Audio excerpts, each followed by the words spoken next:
It is a true pleasure to welcome you to the 62nd Annual AEA International Convention and Trade Show. I'd like to extend my own warm welcome to our distinguished industry guests, the FAA and Transport Canada. And a special thank you to GoGo Business Aviation for sponsoring this morning's opening session, and to the other companies who make this week possible. AEA has an important history here. This was the setting for Paula's inauguration as president 23 years ago. This is our fourth convention in Palm Springs, and while it's Paula's last, it is marked by an exemplary career that has spanned 40 years of service to this organization and to its members. As we usher in a new era for the association, let's spend the week congratulating Paula for leading this great organization. For more than 2 decades, she listened to members on what AEA can do to help their business. She developed programs and services to further our mission. She hired an outstanding staff. And through it all, she spent time getting to know everyone. Paula taught us all important lessons in relationship building and networking. There truly is no one that does it better. Congratulations, Paula, on all of your success and a well-deserved retirement.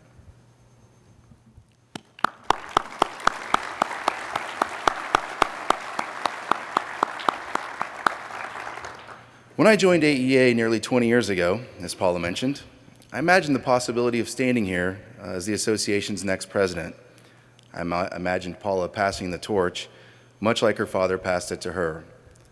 And as that day has arrived, I can't help but think of the distinct honor I had when Monty Mitchell handed me the reins of the Educational Foundation in 1999. Standing here as your association's third president, I'm honored and privileged to have this new opportunity. Thank you to the board of directors for your confidence and your guidance, to David and Gary for your vision for the association, and to Paula, who blazed a trail for all of us. Certainly the future will look different, but AEA's mission will remain the same. The profitability of our members, the voice of the industry, obviously workforce and professional development, and regulatory influence and training. AEA will continue to lead these initiatives for our shops, for our manufacturers, for our distributors, and our educators, as we have for the last 62 years.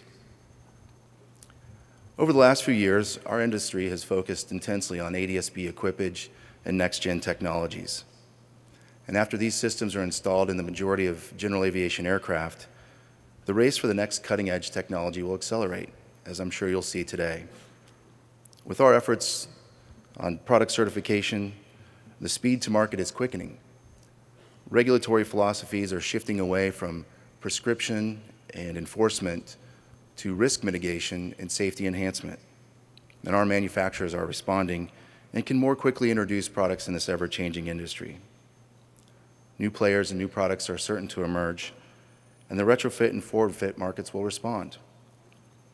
In AEA's 2018 Avionics Market Report, we announced 8 straight quarters of positive year-over-year sales growth and recorded the largest dollar amount of aviation sales since we started collecting data in 2012, $2.7 billion in avionics sales worldwide. Sales from the retrofit market outpaced forward fit for the second consecutive year, and while retrofit avionics fueled activity for the last few years, we're starting to see new airframes, autonomy, and electricity power the ideas for the next decade. These new concepts will be controlled by more sophisticated avionics, and our engineers and technicians will continue to develop and install the technology that's driving this market. And the market's expected to grow.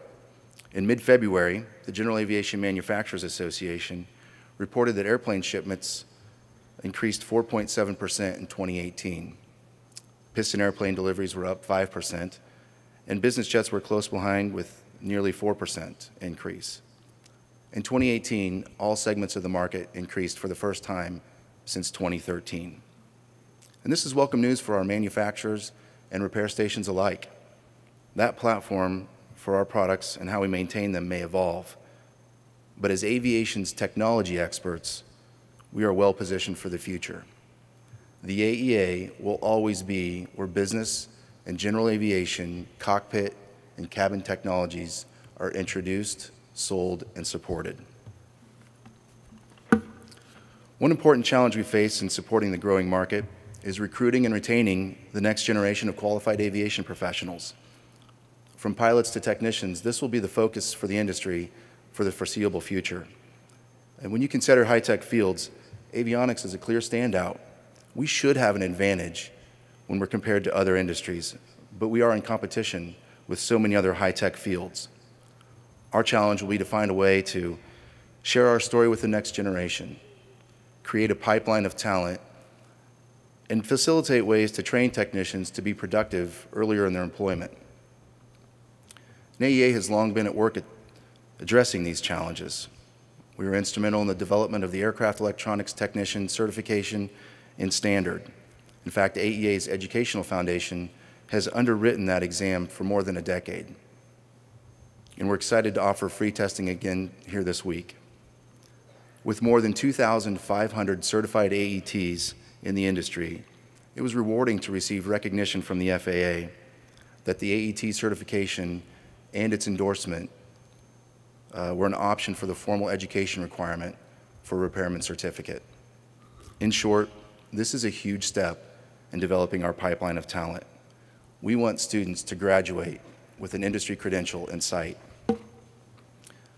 And this is the next step in our efforts to move industry consensus standards to the forefront in recognizing avionics technicians. We have more workforce development projects on the way, including a nationally recognized apprenticeship program. We've also trained more than 1,500 technicians at AEA headquarters, and we can continue to build new courses for our classroom and for our website.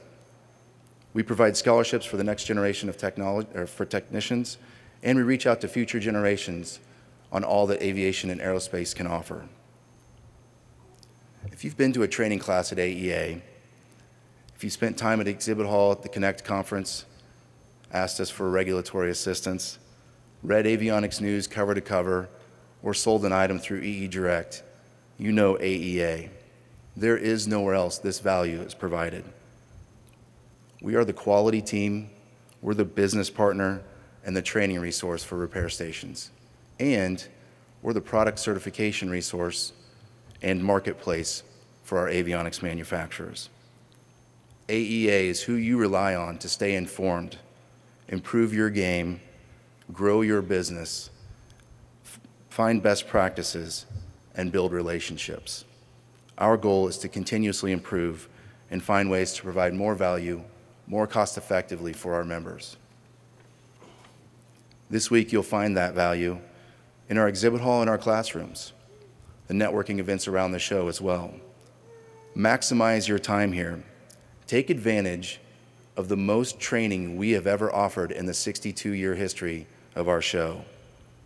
And along the way, share your ideas with the AEA staff and the board of directors on how we can better serve you and your company. Welcome to AEA in Palm Springs. Enjoy the show.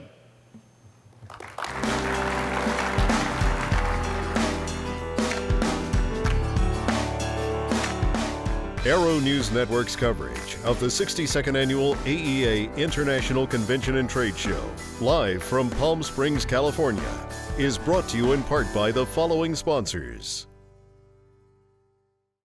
It's called Airtext Plus. The mobile office is now a true, cost-effective win-win reality because being available and part of the communication chain keeps you in control. Visit us at www.airtext.aero for more information and get started staying in touch today.